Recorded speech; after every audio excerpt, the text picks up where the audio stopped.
Hi, everyone. This episode is going to be entitled Eisenman's translation of the Habakkuk Peser. Peser in Hebrew means commentary.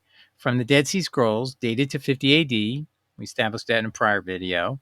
And it's casting the Ebionites as opponents to someone called the Spouter of Lies.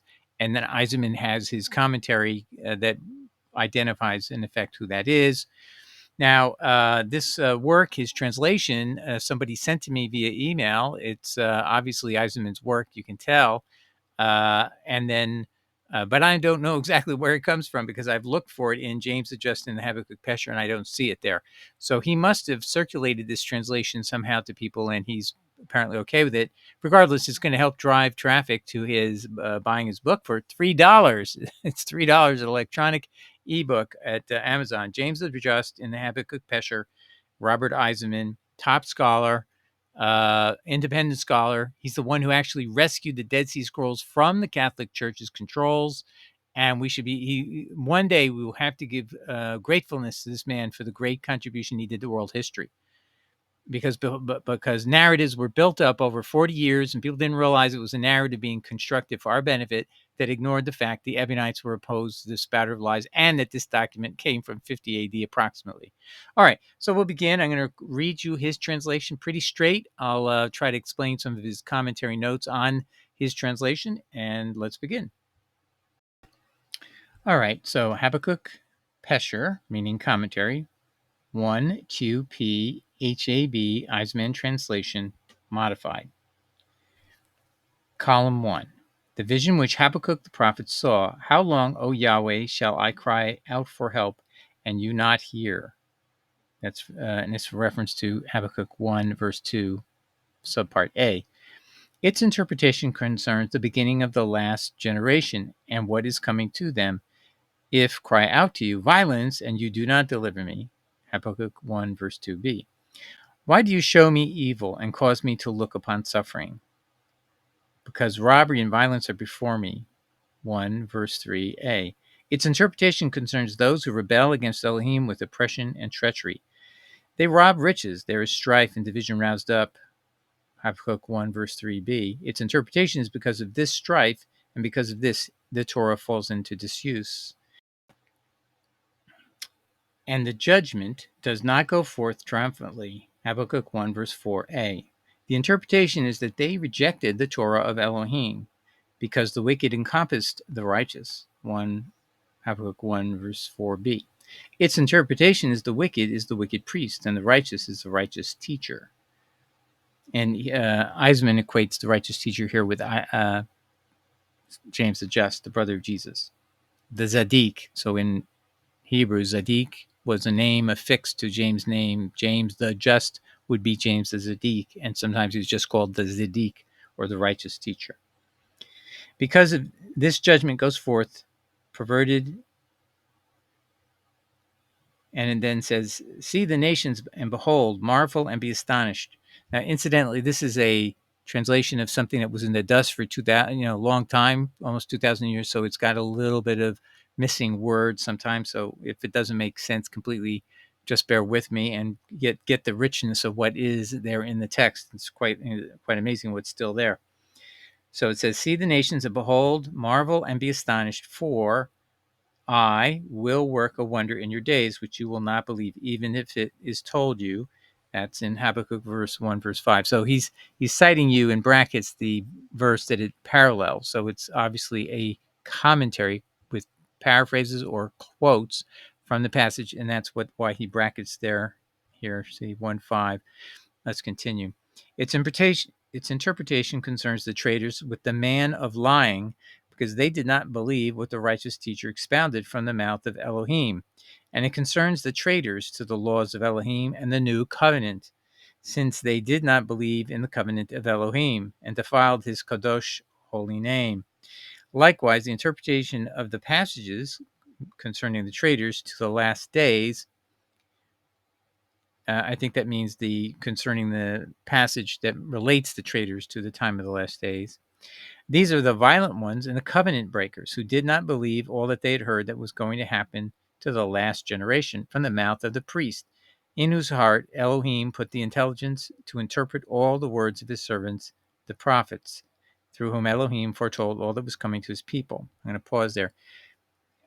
So this can be James the Just, because he was allowed to serve as the high priest, according to Josephus, in the year that he's killed.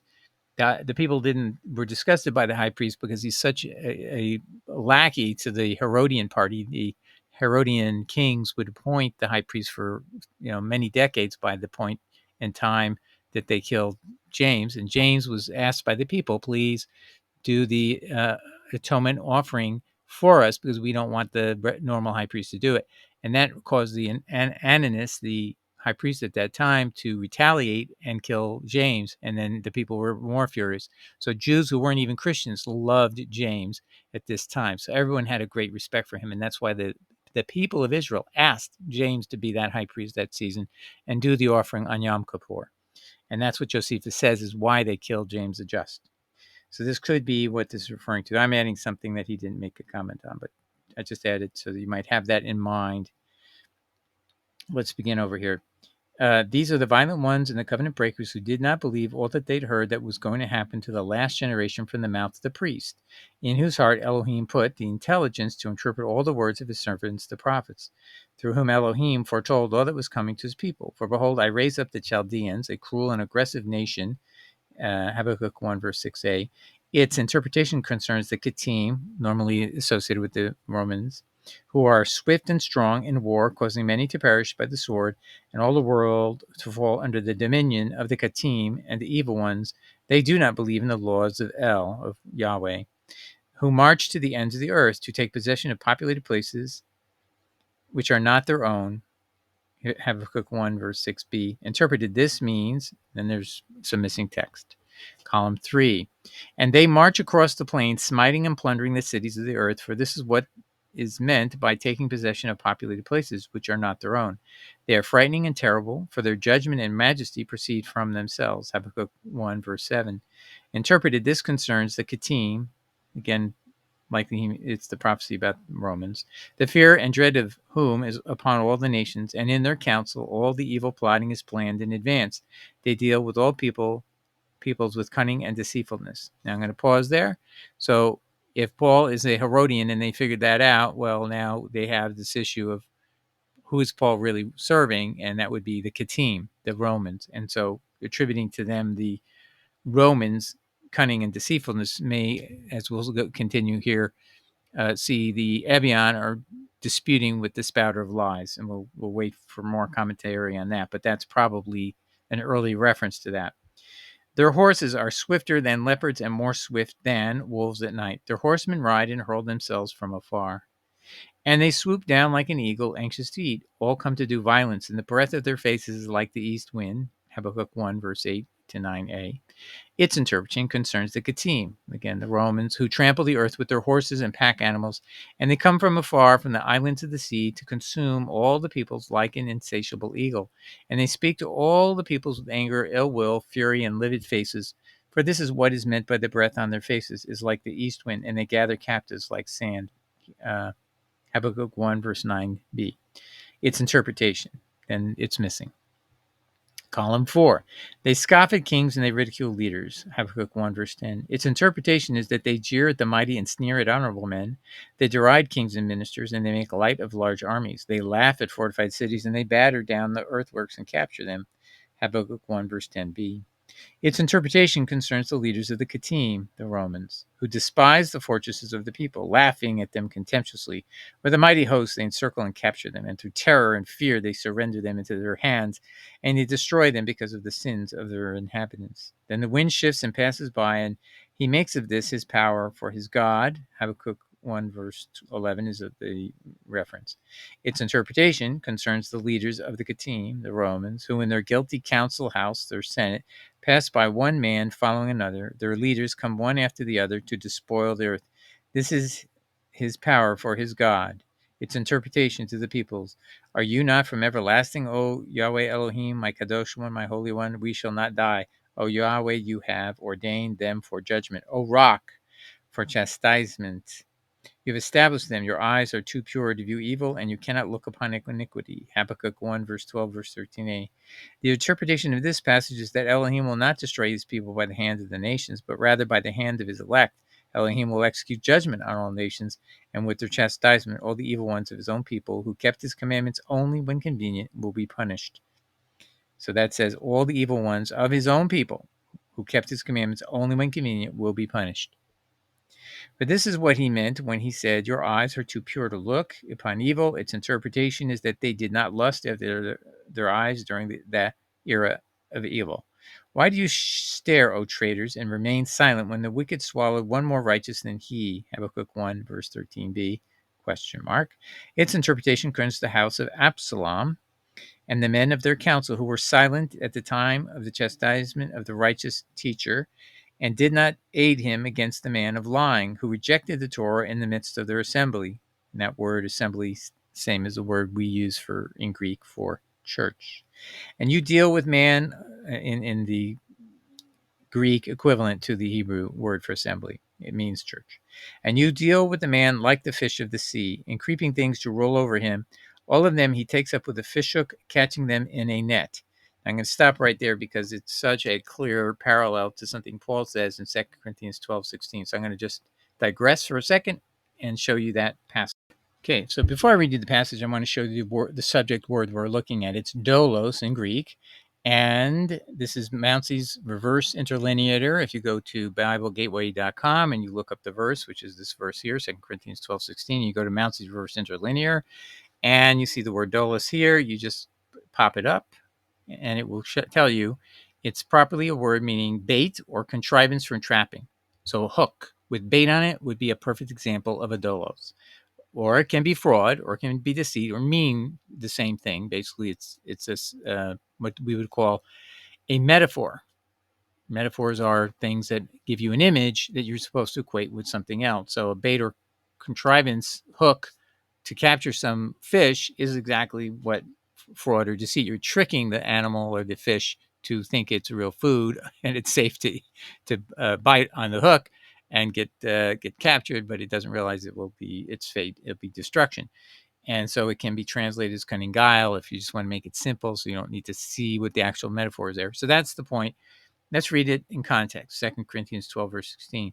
But be that as it may, I did not burn you, yet being crafty, I took you in by deceit. That's the way the NIV translates it. That's the way the KJV translates it, although it uses the synonym guile. I captured you by guile.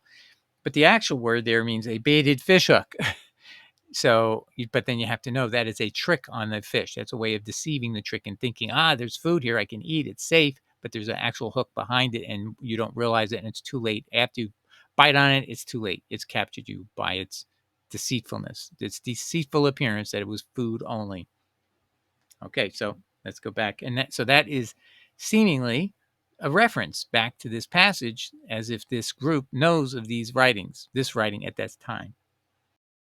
I do want to be clear that Eisenman doesn't say that. It's something I see that he didn't see. I'm not saying I'm correct or it's important, but I think it is probably what is the reference here, what was intended. So let's read again.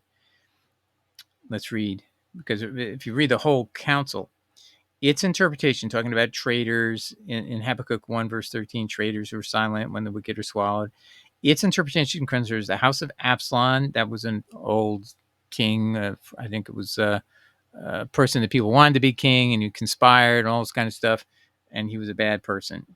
And the men of their council who were silent at the time of the chastisement of the religious teacher. So there was people in the council who didn't stand up for the righteous teacher, meaning James, according to Eisenman's interpretation, and did not aid him against the man of lying. So in Eisenman's interpretation, that's Paul, who rejected the Torah in the midst of their assembly. That's, again, more specifically, obviously, someone exactly like Paul, who rejected the Torah in the midst of the assembly. The word for church, and if you translate it into Greek, it would have to be ecclesia. It would be church. And you deal with the man like the fish of the sea, like creeping things to rule over them. All of them he takes up with a fish hook, catching them in a net. Exactly the imagery that Paul uses of the doulos. I captured you by using a doulos, a hook, And there's obviously the implication is there's food on it, and you think it's safe to grab and bite on it, but it's going to be your demise to do so. Let's continue. And collecting them in a dragnet. This is why he sacrifices to his net. This is why he rejoices and celebrates and burns incense, I think there's a typo there. Burns incense to his dragnet, since by them his portion is fat and his eating is plenteous.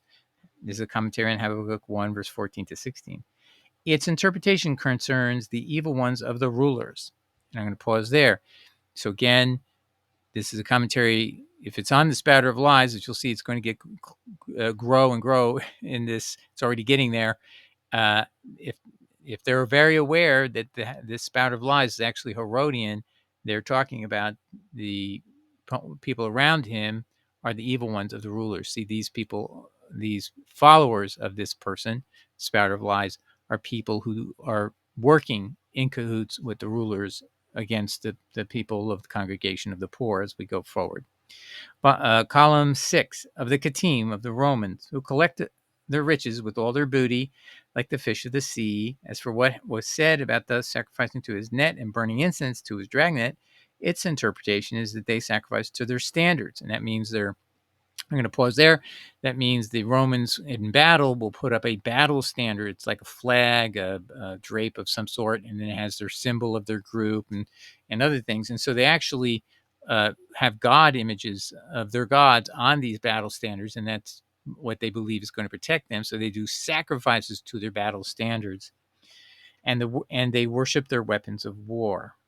Since it is because of them, his portion is fat and his eating plenteous. Its interpretation is that they parcel out their yoke and their taxes, consuming, or literally, Eisenman says, literally eating or devouring all the peoples year by year, giving many countries over to the sword. Therefore, his sword is always unsheathed to decimate the nations mercilessly. So the Romans decimate the nations of all the earth with their controls and their taxes. They're primarily, if you really think of what they are, they're a machine to go collect taxes from other countries.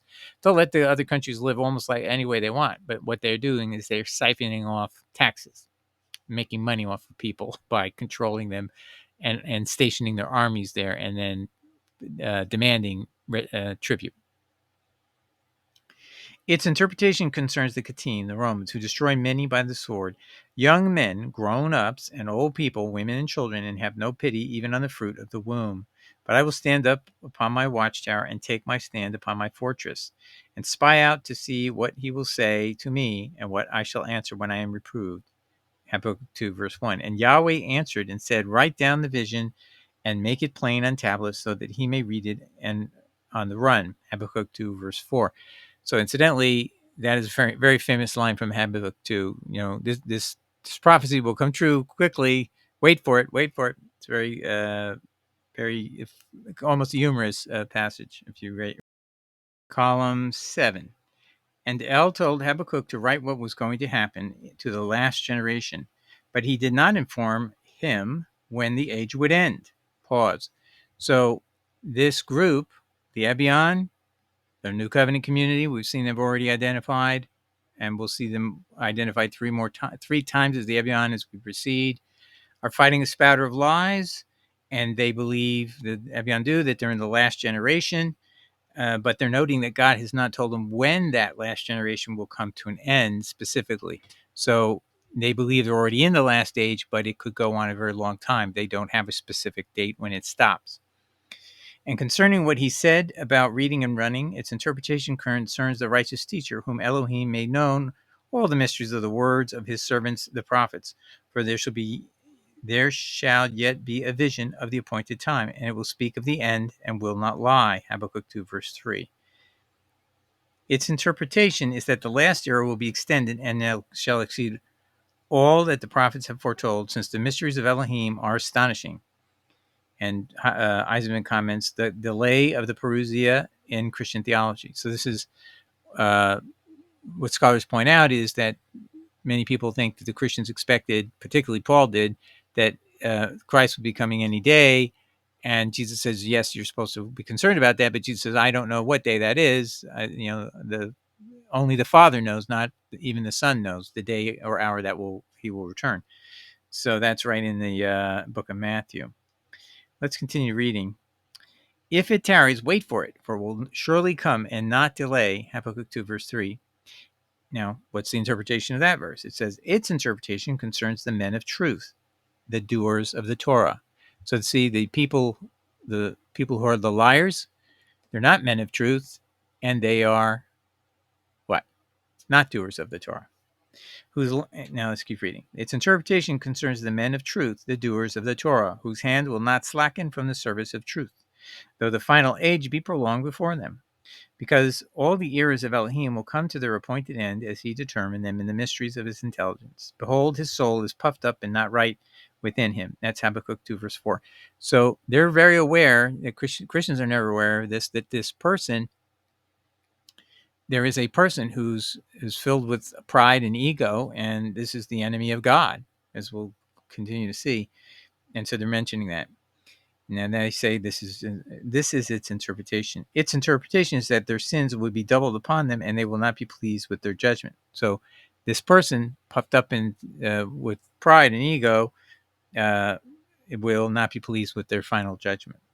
And the righteous shall live by his faith. Habakkuk 2, verse 4b. Well, what does that mean? Column 8. Its interpretation, the interpretation of that verse, Habakkuk 2:4. Now keep this in mind, everybody. This is Paul cites this twice. Hebrews cites it once for the idea that you're saved by faith alone. Let's read what this says. It has a different interpretation, an opposing interpretation, just like James does in James chapter 2, verse 2 to 14. He says this, or it says this. And the righteous shall live by his faith, column 8. Its interpretation concerns all the doers of the Torah doers, Eisenman puts it, in the house of Judah, that is, all the Jews, whom Elohim will save from the house of judgment because of their works and their faith in the righteous teacher. And furthermore, the arrogant man is betrayed by riches, which cannot comfort, but rather he opens his mortal soul as to hell, and like death cannot be satisfied. But rather all the nations are gathered to him, and all the peoples are collected unto him. Do they not all satirize him and make up sayings against him? And they say, woe to the man who multiplies unto himself of that which is not his. How long will he continue to burden himself with debts? Habakkuk 2, verses 5 to 6. Its interpretation concerns the wicked priest, who at the beginning of his office, literally his standing, was called by the name of truth. But when he ruled in Israel, his heart became puffed up, and he deserted Elohim and betrayed the laws for the sake of riches. And he stole and collected the riches of the men of violence who rebelled against Elohim. Now, Eisenman has interpretations of this. I'm not going to go into it, but it's one of the high priests that he correlates this to. And I believe it's the high priest who attacked Ananias, who attacked James the Just. And he took the riches of the people, heaping upon himself guilty sinfulness, and he acted in the ways of abominations of all unclean pollution. Will not suddenly your torturers arise and your tormentors awake? You will be their spoils, since you spoiled many nations, and all the remainder of the people will plunder you. Habakkuk 2, verses 7 to 8. Its interpretation concerns the priest, meaning the high priest, who rebelled and broke the ordinances of Elohim. So we'll see that's what he's talking about. I believe it's Ananias, the high priest who killed James, the teacher of righteousness, as Eisenman is interpreting this work. And again, James the Just, in Hebrew, if you translate it, would be Jacob, Zadik, the righteous one. Column 9. They afflicted him with the judgments upon evil, and inflicted upon him the outrages of evil pollutions, and taking vengeance upon the flesh of his corpse. As for the words, since you spoil many nations, all the additional ones of the people will plunder you. Its interpretation concerns the last priests of Jerusalem, who gathered riches and profiteered from the spoils of the peoples. But in the last days, their riches, together with their booty, will be given over to the hand of the army of the Kittim, the Romans, because they are the additional ones of the people. Because of the blood of men and the violence done to the land, the township, and all its inhabitants, Habakkuk chapter 2, verse 8, its interpretation concerns the wicked priest, whom as a consequence of the evil he did to the righteous teacher and the men of his council, that's Yahweh, delivered to the hand of his enemies to afflict him with torturing and to consume with bitterness of soul because he condemned his elect. Pause. Yes, apparently when the Jewish people retaliated against Ananias, and this wasn't the Christians, this was the Jewish people, were so upset because they loved James the Just, even if they weren't Christians. They revered him as a very holy man, and that's why they asked him to serve and do the Yom Kippur service that year. And now, when Ananias had him killed, these people rose up and desecrated the high priest, the official high priest, the Herodian appointee high priest, very badly. So that seems to also prove this is very much talking about that event in history. And that's all in Josephus. Woe to the profiteer's profiteering, evil unto his house, who places his nest high up to escape the power of evil. You have devised shame for your house by cutting off many peoples and sins against your soul. For the stones will shout from the walls, and the beams of wood will answer it. Habakkuk 2, verses 9 to 11. The interpretation of the passage concerns the priest who, and then there's the missing text. Column 10. Its stone will be for oppression, and its beams of wood for stealing. And concerning what it says, cutting off many peoples and the sins of your soul, its interpretation concerns the house of judgment. That means the judgment seat of God, which Elohim will deliver in rendering his judgment in the midst of many peoples. And he will reign him, literally lead him there, and condemn him in the midst, and judge him with fire and brimstone. I think we're still talking about this high priest who killed James. Woe unto him who builds a city on blood and establishes a township on unrighteousness. Behold, does this not come from Yahweh of hosts, that people's labor for the sake of fire, and the peoples tire themselves out for the sake of nothingness?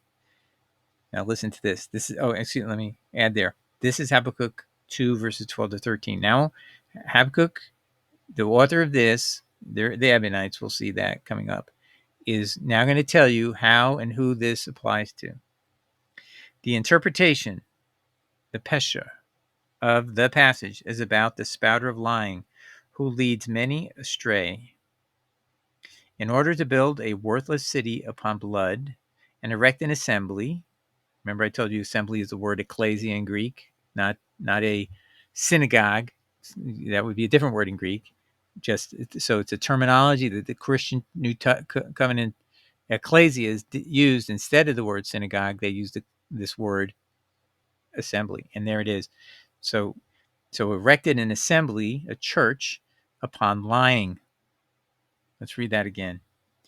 The interpretation of the passage, Habakkuk 2, verses 12 to 13, is about the spouter of lying who leads many astray in order to build a worthless city upon blood and erect an assembly, even a church, upon lying, for the sake of his glory, the glory of the spouter of lies, tiring out many with a worthless service and instructing them in works of lying, so that their amal, and that's a word meaning suffering works, and he points out in the footnote here that meant when you get to Isaiah 53 and the suffering servant, those suffering works are called amal, so that their amal will be of emptiness or count for nothing. The famous empty man allusion in James 2, verse 20, Eisenman points out. And they will be brought to the same judgments of fire, which they insulted. Maybe Eisenman says it might even mean blasphemed, and vilified the elect of Elohim. For the earth will be filled with the knowledge of the esteem of Yahweh like waters covering the sea. Habakkuk 2, verse 14. The interpretation of the passage is that in their return to El, the spouter of lying, and afterwards, this knowledge, like waters of the sea, will be abundantly revealed to them. Woe to the one who causes the neighbor to drink, pouring out his fury unto drunkenness. Also possibly make them drunk, in order to look upon their festivals. Habakkuk 2, verse 15. And I'm going to skip the next line there. Just keep this family friendly. Its interpretation concerns the wicked priest who pursued after the righteous teacher to swallow him in his hot, venomous anger with his house of exile, or the exiled house. And at the completion of the festival of rest of the Day of Atonement, he appeared to them to swallow them, causing them to stumble, literally, and cast them down on the fast day, the Sabbath of the rest. Okay, now I don't know if Eisenman sees this, but it would be very synonymous with Ananias on the Day of the Atonement when James is doing the atonement offering on Yom Kippur at request of all the people because they couldn't stand the Herodian appointee high priest Ananias. Ananias attacked him, and literally these descriptions would just depict that. All right, let's continue. So let's go back here. With the wicked priest, pursue the righteous teacher on the Day of Atonement. At the completion of the festival rest on the Day of Atonement, he appeared to them to swallow them, causing them to stumble or literally cast them down, which matches exactly what the events are recorded in Josephus. On the fast day, yes, that's one of the days of the Yom Kippur, the Sabbath of the rest. You are satiated more with with shame than glory. Drink also and stagger. In the Receipt version, this is let your. Well, I'm going to skip that too. Another family-friendly issue. For the cup of the right hand of Yahweh, playing upon the cup of trembling, concept in the Christian Bible, will come around to you, and shame shall cover your esteem. Habakkuk 2, verse 16.